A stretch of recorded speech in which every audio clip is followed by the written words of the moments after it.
There are two things that have dominated our world for the last 70 years. After World War II, the Americans created the globalized order, enabling anyone to trade with anyone for anything at any time and to sell in any market if in exchange you would side with us against the Soviets. And it worked, but the Cold War ended 30 years ago, and in every presidential election since, we've gone with the more populist candidate.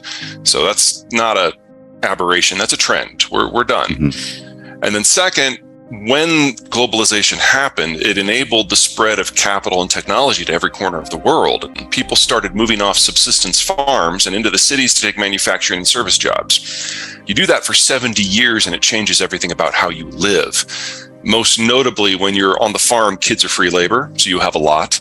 But when you move into cities, they become very expensive moving pieces of furniture, and you have fewer because adults aren't dumb. After 70 years, most of the world now has more people in their 50s than their 40s and their 30s and their 20s. And so the consumption model that we've all grown up with and had our professional lives in, that's already over. And now the question is, what pieces of this can transition to something else? And it's a pretty short list. Everything that we use in the world is transported across international borders, but that's not true for everyone. So in the case of North America, for example, we do the majority of our non-electronics manufacturing within North America. That is reshoring at an incredible rate. We are already the world's largest producer of crude oil and natural gas, and we are actually significant exporters of that as well as refined product. And we are the world's largest agricultural producer and the world's largest agricultural exporter. So there are definitely hiccups along the road. I mean, if you can't just dissolve the world in a day and expect us to not notice. We will. It will be awkward. But 5 years, 10 years from now, once this transition is passed, we'll have supply chains that are close to home that involve Mexico, Canada, and ourselves. We'll have a transport system that is largely internal, and the United States will be in a better place with stronger growth and lower inflation than any other place in the world. But we have to get there first. You don't do that overnight. Because the last 20 years is all in the post-Cold War system. So the first big wave of globalization was mostly among the allies during the Cold War. When the Cold War ended, most of the rest of the world came along. And so the last 20, 30 years, that has been the fastest period of growth in trade and in standards of living and in GDP in human history. It's been fantastic, but it was always artificial. So what we now have to do is that in reverse, and then some of the Cold War expansion in reverse. So we're in a world right now where there are a large number of secondary powers, whether it's China or Russia or the EU, and they're just not going to survive this transition. China's going to be the biggest splash when it goes down. The Russians will probably be the loudest, all things considered, with the war. The Europeans, there's a number of ways that can break down. Not all of them are completely horrific, but most of them are going to see a significant breakdown in Europe's ability to trade. So we're going to go from kind of a step above first amongst equals where we are now to North America, South America, and then everybody else pretty far below. Only option to avoid millions of deaths. I mean, look at Omicron B. I mean, we've kind of forgotten about this in the United States. We've stopped caring about it back in January. But Omicron B is the most communicable pathogen we've ever had. And Omicron B is the most lethal of the COVID variants to date. Now, everyone in the United States either has the vaccine or natural antibodies or both. China has neither of those. So if they open up, they're just absolutely screwed. But you're seeing some version of this going on elsewhere with security issues, with energy issues, with food issues. And so those supply chains that we thought were inviolable no longer are. But most importantly, and we haven't gotten to this stage yet, we're used to trade, physical transport on the water being safe and cheap. And that's just not the case anymore. We had the Europeans stepped up to the plate with their oil embargo for Russian crude this week. And the most important part of that is they're banning all insurance for all vessels that carry Russian product. That's the start of the unraveling of what makes transport globally. Mm-hmm. And since in the case of manufactured goods, the average product crosses international borders 100 times. And in East Asia, every single one of those crossings is by water. The ability of this to disintegrate very quickly is something we have not priced in. Yeah. Well, the biggest counter, of course, is the Chinese are still there. There's very little about the Chinese system that any standard economist is going to be able to look at and say, oh, yeah, that's going to last. But yet they are still here 30 years on.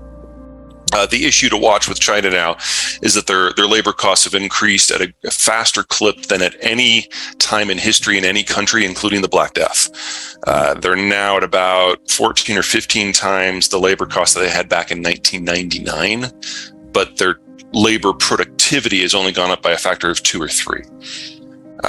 They're dying. One-child policy 40 years on, combined with the world's most rapid urbanization, there just aren't enough people under age 35 in China left to even theoretically repopulate the country.